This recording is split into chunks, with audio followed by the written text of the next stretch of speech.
Yeah, it was stressful because I knew I wasn't doing the best of job getting through turn one. I was overshooting it, which um, doesn't it isn't wasn't the best strategy at the time, but honestly, maybe it was the right thing to do if I overdrove the corner and missed it.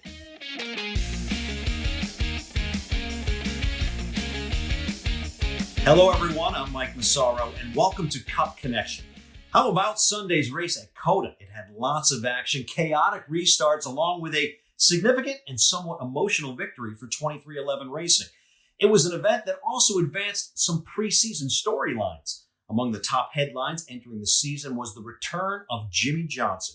Now, he made his second start this past weekend, and honestly, it didn't go all that well. Coming up, though, why that may serve as additional motivation for the seven-time champ. ESPN's Marty Smith shed some light on why Jimmie decided to return. Of course, Tyler Reddick was the story Sunday. He led more than half the laps, winning in triple overtime. It was Reddick's fourth career victory and third on a road course. It was also a meaningful win for the 45 team. Joining us now is the most recent winner on the NASCAR Cup Series. That would be Tyler Reddick. Tyler, hey, thanks for being with us. Congratulations on the win. How'd you celebrate this week? Yeah, we celebrated in a big way on Tuesday night. Kurt Busch, who is the coordinator of the fun department, did just that. Coordinated a get together at his shop. And by the time we got back on Sunday, it was 1 a.m. Not a lot of time to celebrate. And we all had a lot of meetings and things to go over on Monday morning and afternoon. So we made the group decision to do it on Tuesday night. And it was a lot of fun. We got to celebrate in a big way. Kurt has a nice space there in his shop, and we got to really enjoy ourselves for sure. You know, I've heard about Kurt's parties. They're epic. Yeah, this was a good one. We were very well taken care of. We had Monster everywhere. We had Beast everywhere. We were definitely having a great time for sure. We made up for the day or two that we had to wait to get after it. Work hard, party hard. I agree with that philosophy for sure. Hey, let's talk about the race, shall we? It was interesting to watch. I can only imagine what it was like being in it.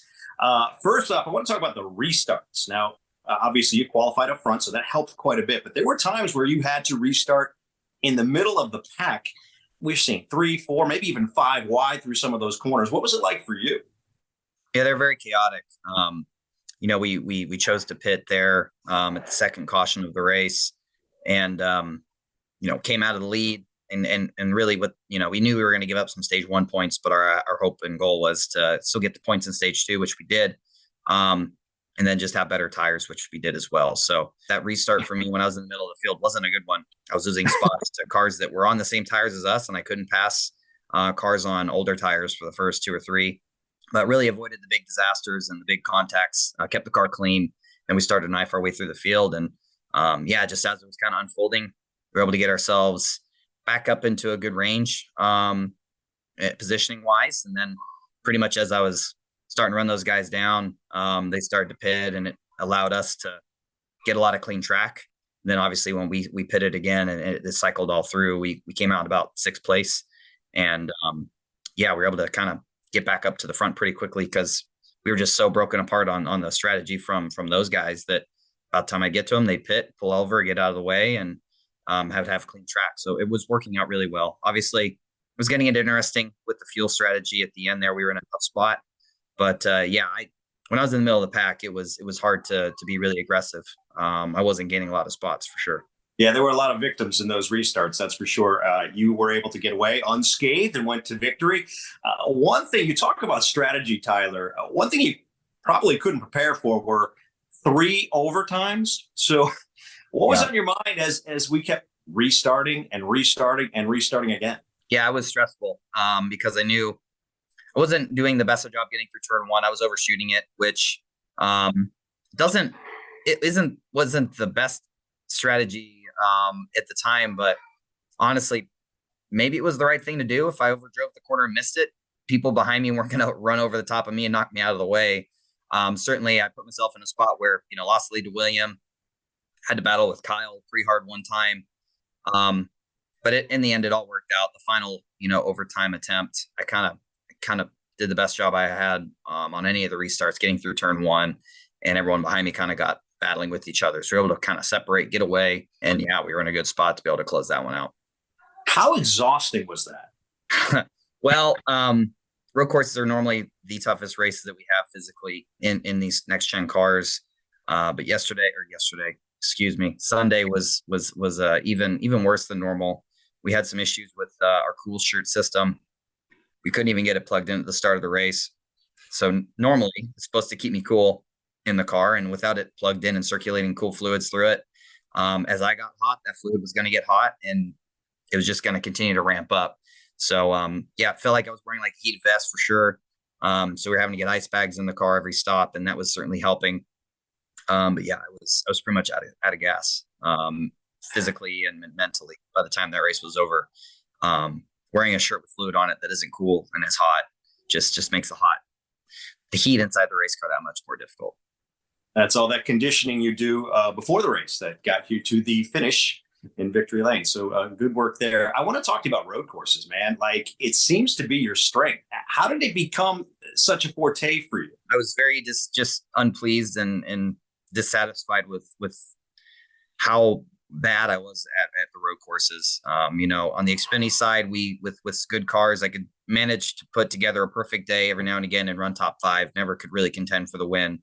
And we got to the Cup side, and just the field is just, the depth of competition is so much more. Instead of running 5th in Xfinity car, I'm running 25th in a Cup car. And yeah, they were just our worst track by far, and just really took it upon, myself and the team at the time to put a lot of work in the off season, figure out what it is that I need to find as a driver to help me be more consistent, maximize, the braking zones, maximize the corner and the lap time, and just be more consistent. And, that really showed its rewards really quickly. We ran the Roval at Charlotte. I think we finished like 14th or 15th. We ran 30th all day. And then we go to the Clash that following year at the Daytona Road Course. And we were up there running 2nd, 3rd, and 4th, and battling, for the win at the end, and in contention for the win at the end. So it was a huge turnaround.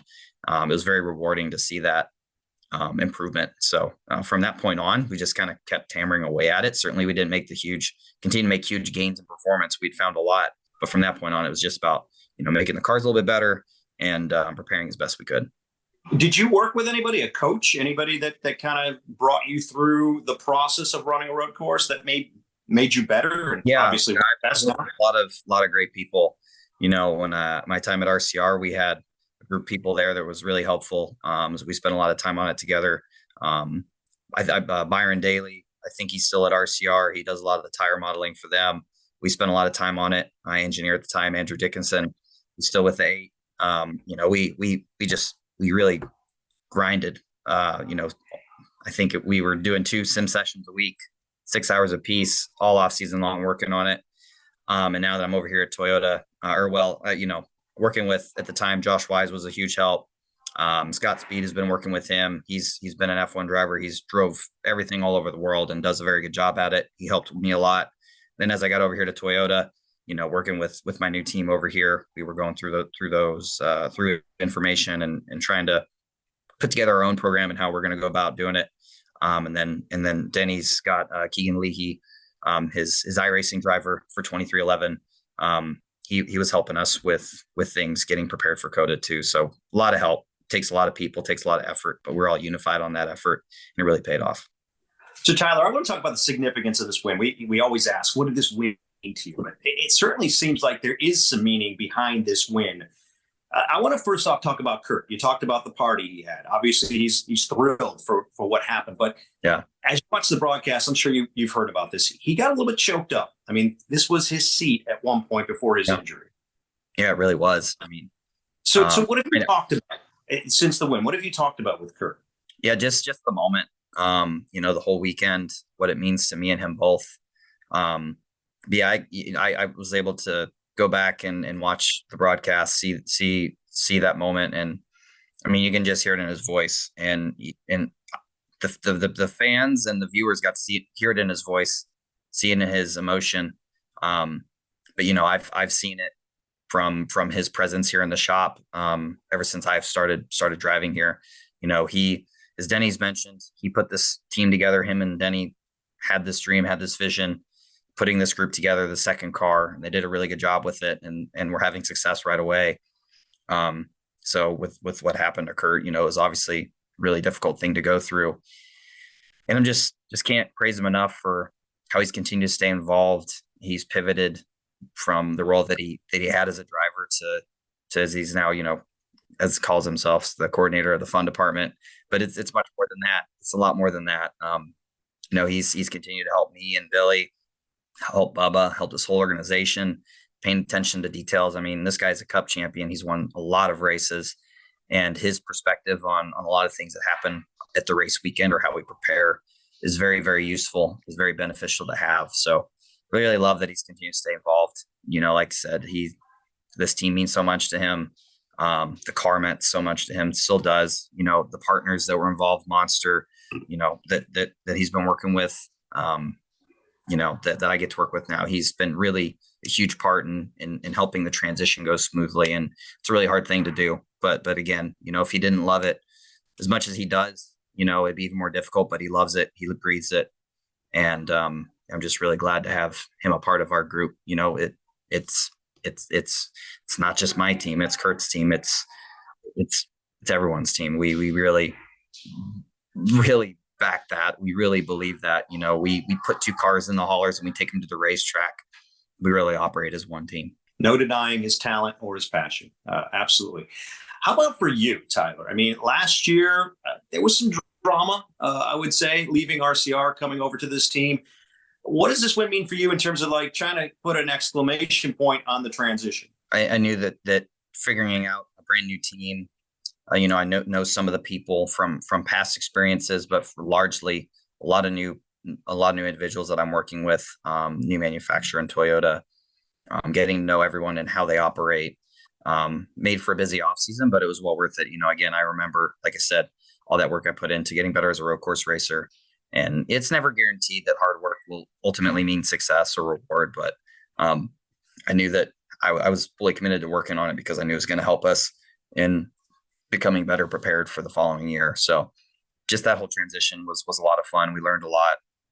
I got to learn a lot about what Toyota means and how they really, treat all their drivers like family. We all feel like one big family here with, between all the Toyota drivers. And they made the transition very smooth. Made me feel right at home right away. And, they operate on a very high level. They take it very seriously. And I love that because, I live and breathe this as well. Well, I'm sure it's the first of many wins with this organization. But before we let you go, Tyler, let's talk about the next race, Richmond. A bunch of short tracks here coming up in a row. What's on your mind as we head there this week? Richmond for me has been a place that, when I started very early on, it was probably one of the most difficult tracks that I ever got, drove at when I started racing there in Xfinity. At the time, I was in the truck series. They didn't go to Richmond. They know that's kind of, I'm glad they're back at Richmond. They need to be. But for me, that was a track that took a lot of time to figure out. Still don't have everything figured out there, but we've had some weekends that have went well, found things that are important. And I've really learned a lot about this place over the years. And, for me, every time we go to Richmond in my career, whether it was in Xfinity, Cup, and even in the trucks, the Toyota group really has it together. They always really stand out at Richmond. And so I'm excited to see what the handling quality and pace of our car is going to be when we get to Richmond. Denny's been really strong there most of his career. Martin Truex Jr. has been really strong there. When I raced against Christopher in the Xfinity series, he was lights out at Richmond. And, Ty has been really good at Richmond too, and his Xfinity career as well. So yeah, the cars are good there. So I'm really excited to see how I fit into all of that for the first time we go. Yeah, you mentioned Denny being really good there. He's also your car owner. He's going to be tough to beat. He likes to win there. It's his home track. He always puts a lot of pride into that place. Hey, I got to let you go here, Tyler. I hope you have the ability to sustain a few more of those Kurt Busch parties because I expect there's going to be a few more of them. Yeah. They were a lot of fun. I'd like to do it again. So hopefully we can soon. I bet you will. Well, good luck this week. Awesome. Thank you, Mike. With his win, Reddick jumped up a couple of spots in the standings. He is now 13th, but with the victory, he has likely claimed a playoff spot. Now, at the other end of the spectrum Sunday was Jimmy Johnson. Unfortunately, he was caught up in a first lap crash and was unable to complete a single lap.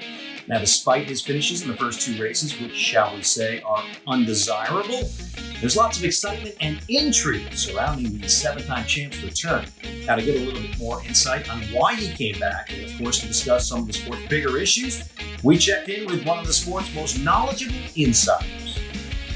Joining us now from ESPN is my good friend, Marty Smith. Thanks for being with us, Marty. I want to get right into Jimmie Johnson. It's been such a big story throughout the course of the year. He made his second start yesterday. It was big news during the offseason when he announced he was coming back to NASCAR. When you heard that, what did you think? And I'm sure you heard it before all of us. I did hear it pretty early. First of all, hello, brother. It's great to see you and chat with you. It's been a minute. It has. When Jimmy made the decision to come back to NASCAR, I was a bit surprised, and then he gave me more of the details of the how and the why. And then it made all the sense in the world to have the opportunity to have ownership in something and to build equity in something that not only do you have a financial investment in, but also a time investment, and it offers you the opportunity to race when and where you'd like to, as somebody who's spent your entire life doing so. And there just aren't a whole lot of opportunities coming along like this anymore. And with the charter system in NASCAR now, though the value of those is escalating continuously, sometimes by powers. And so when the value of the team ownership side seems to be something that is continuing to grow value, it makes all the sense in the world to me. And Jimmy still wants to race. I sat him down for ESPN before the season began and had a really lengthy conversation about the why. Because I always wonder, when you have an historic number of championships, when you've won more than 80 races, when you've won everything that's anything in the sport, and you have 9 figures in the bank, what the hell are you doing, dude? Go to the beach. Agreed. Go to the beach and live your life. But when you have an insatiable desire, which he does, and in the interview I mentioned Tom Brady as well. When you have it's a legitimate comparison, because when you know what the mountaintop feels like, and you've done it so many times, and at the pinnacle plateau, it becomes a sensation that you can't get anywhere else in your life. And Jimmy's afforded the opportunity, unlike football, where he's not getting beat up a lot. He can still compete at a high level if he has the equipment. And so he wants to continue to find new and break new boundaries within himself. And you've known him a long time too, Mikey. That's always what's driven him. And he is as driven as any driver who's ever sat in the seat of a race car. I mean, there's no question. So I want to talk to you about the results so far. I know that Jimmy is as classy as they come as well. We saw him on camera this past weekend at COTA, doing a really friendly interview about what happened, but he didn't complete a lap. So I know that these results do not sit well with him. What are his expectations, as a driver coming back? I asked him in that conversation we did for ESPN, what if you don't win again? I mean, what if you're not competitive? And I personally believe that's a wait and see prospect. I think you can say something that you believe in the moment, but then life to me is context and repetition. And when the context is that you start a race in Austin, and not only doesn't it go your way, it's over before it starts, that's going to piss you off. Mm-hmm. And you don't even get the opportunity to show all of this expertise that you've garnered by running open wheel for a year, and really having to make yourself vulnerable and strip your pride and see what's applicable. And he's going to run the Chicago street race as well. So hopefully he'll have a better outcome and a more joyful experience there. But you're exactly right. I mean, you can say whatever you want and have the solace that you're not running for a championship, and that there is equity in the team, and that Eric Jones and Noah Gragson's results are just as important to you. But you're also still the same guy that continually reinvents himself in the effort to build that competitiveness and sustain that competitiveness. So, yeah, I agree with you. That is not going to work. And he's not afraid of challenges either. I mean, not only has he been away from the sport for a few years, but when he comes back, it's a completely different race car. Mm-hmm. So adapting to that has got to be difficult. Has he talked to you at all about adapting to this new car? He has not. I've not spoken with him in the last couple of weeks, and so I don't know what that's like for him. But I'm sure you've had multiple conversations with his peers over the past year and a half or so about how this thing is different, and it is there are substantial differentes. And I mean, I don't think it's different as jumping in an Indy car, but it's different. No, because I mean, I did have I had a bunch of conversations of depth with him about what it was like jumping in that Indy car and what that taught him. And he was trying to be very patient with his growth and his evolution in those cars. But when you are in those cars driving something that's a third of the weight and more horsepower, and the braking zones are so different, and you have to drive it so deep into the corners in order to even sniff competitiveness, that takes a long time to learn. Again, life is context and repetition. And he just didn't have the reps that the superstars have. And so now at least he's coming back to something with which he's more familiar, but it is a different familiar. So it's familiar, not expertise. All right. Well, hey, great synopsis of what's going on with Jimmy. We appreciate that. But I'm going to move on here. Let's talk about some more bigger picture items right now. Let's get back to the race this past weekend at COTA. Tyler Reddick, it seems like he's becoming a road course ace. What do you think? He's just an unbelievable talent.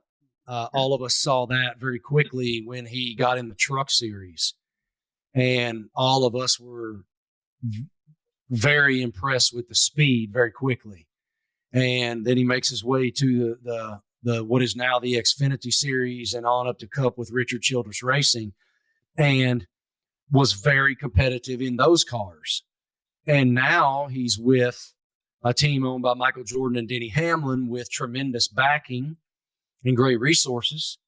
And I mean, I'm about as surprised that he's fast in that car as the fact that the sun came up today. He's a tremendous talent.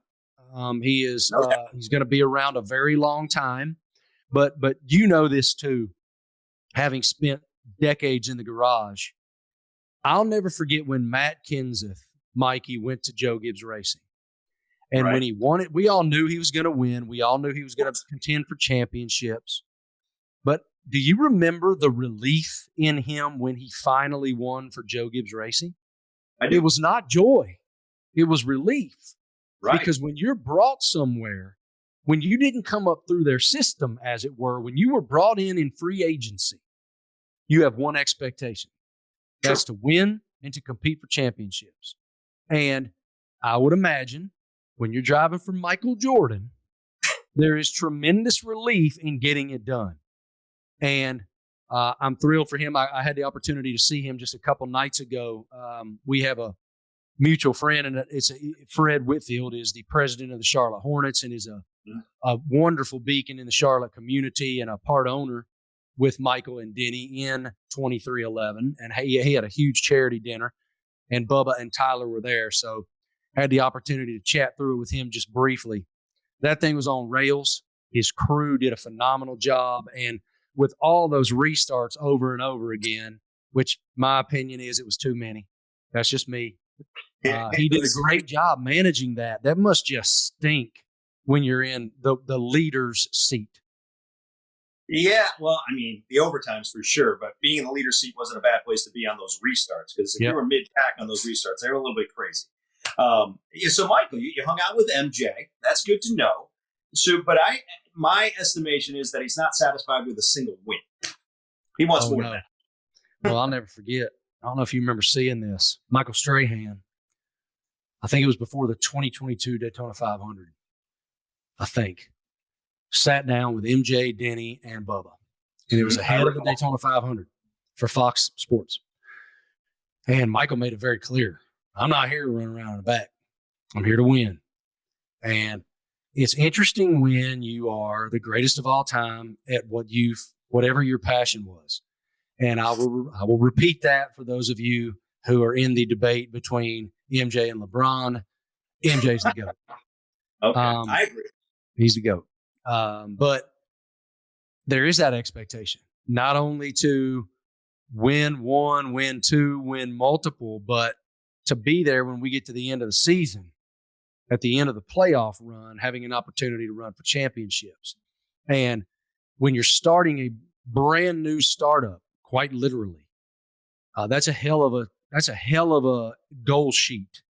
Mm-hmm. And I think that they have the resources and I think they have the talent to do it. All right, sticking with that team, something that stuck out to me and a lot of other folks watching the race this past weekend was Kurt Busch. He's in the booth. He's the analyst. He's also the former driver of that particular car that went to victory lane. He was very emotional as Tyler Reddick took the checkered flag. What'd you make of that?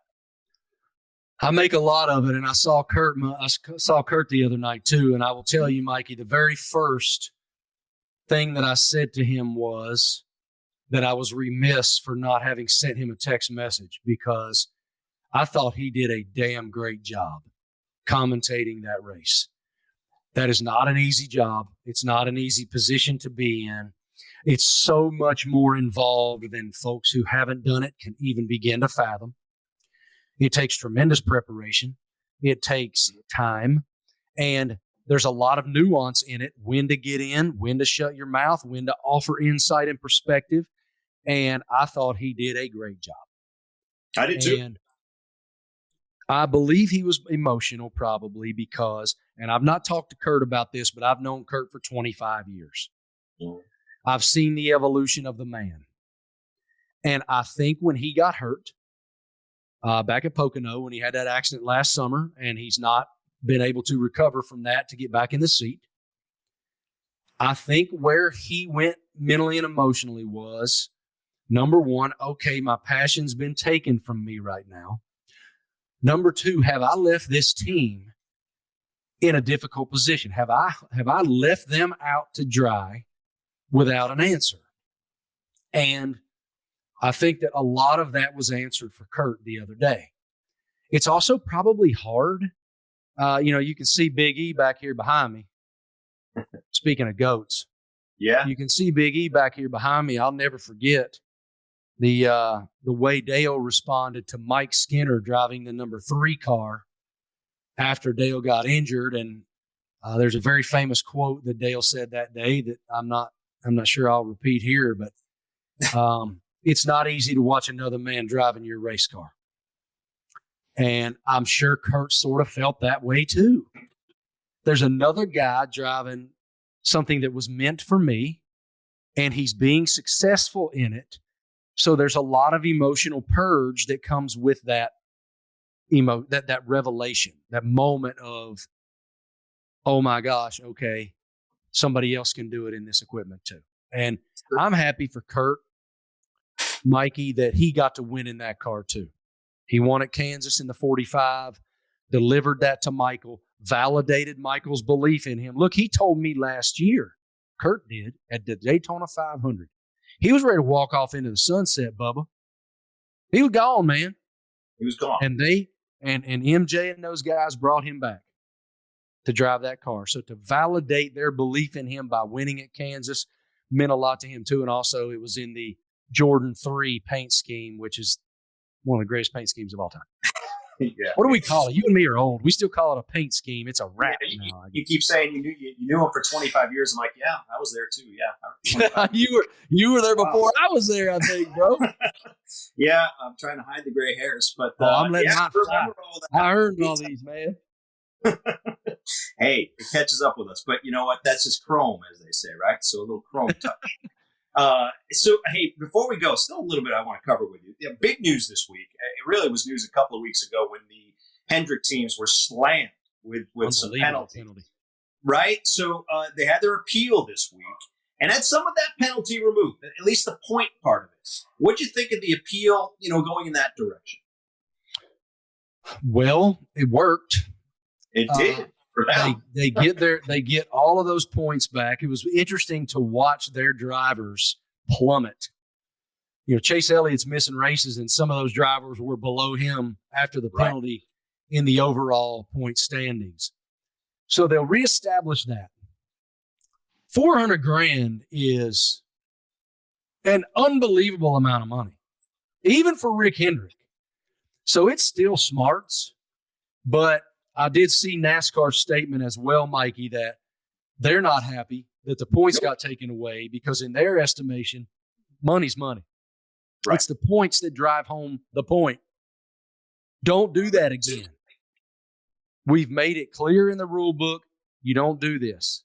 And now that statement has been taken away by the governing board, the appeals board.